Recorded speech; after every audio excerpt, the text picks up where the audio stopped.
championship fight. I want you to do something for me that I believe is going to help you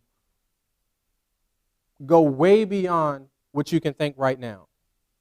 And that is to develop a personal vision statement if you don't already have one. Because what that does is it helps you to stay on course regardless of the things that go on in your life. Because you can refer back to that as your blueprint for where you're going. The conversation that Patrick was talking about, it stimulated a lot in my mind around communication, because that's one of the things that I connect with. I try to find places in my vision statement to hold up that banner. And my personal vision statement, I don't mind sharing it with you, is to be an example of Christ in word and in deed. So that's that communication part again, to help people dream bigger, live their dreams, and impact the world. That's my personal vision statement. So I'll post it on my mirror. I carry it around it in different folders because that's my reminder. In case anything happens or I go through anything, I can understand that I'm still on a journey for this vision. So when I talk to someone, I want to be an example of Christ in everything that I say. When I do something, I want you to say, there's something about that guy. I don't know what it is. Ask me about it, and I'll tell you what it is. So I put my faith in Jesus Christ as my personal Lord and Savior. Now, that's just my personal thing. If that's not yours, that's okay. It's just what I do and is what I recommend to help me go through. And as I said, I've been through a lot in my life.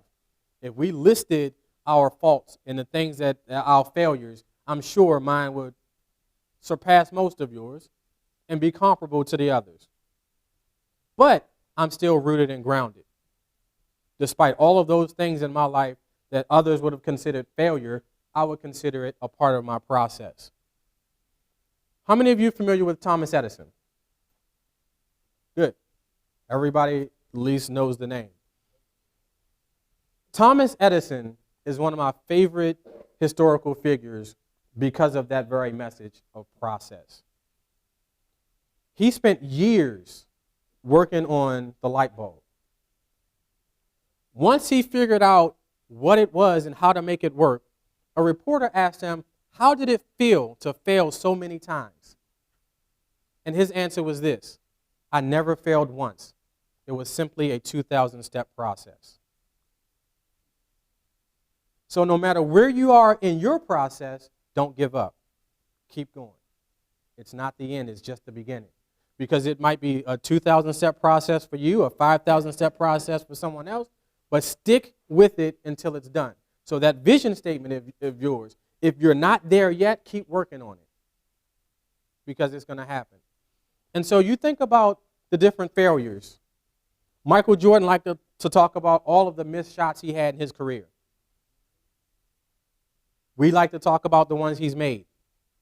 But he said if he never missed all of those shots, he would have never made the ones that we remember.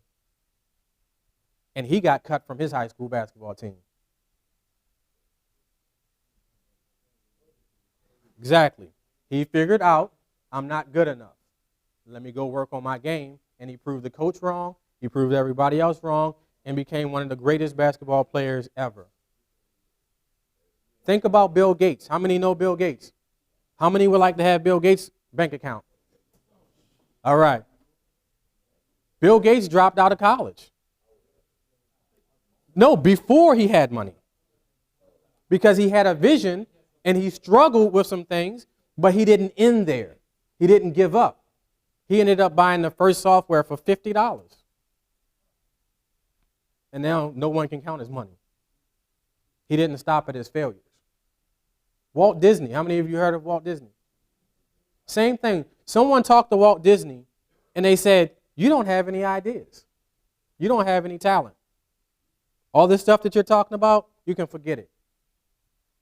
And look what he did, because he persevered. All the things that he went through to get to where he was going.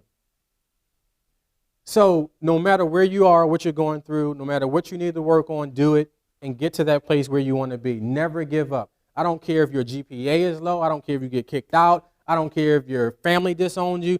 None of that matters to where you are going individually.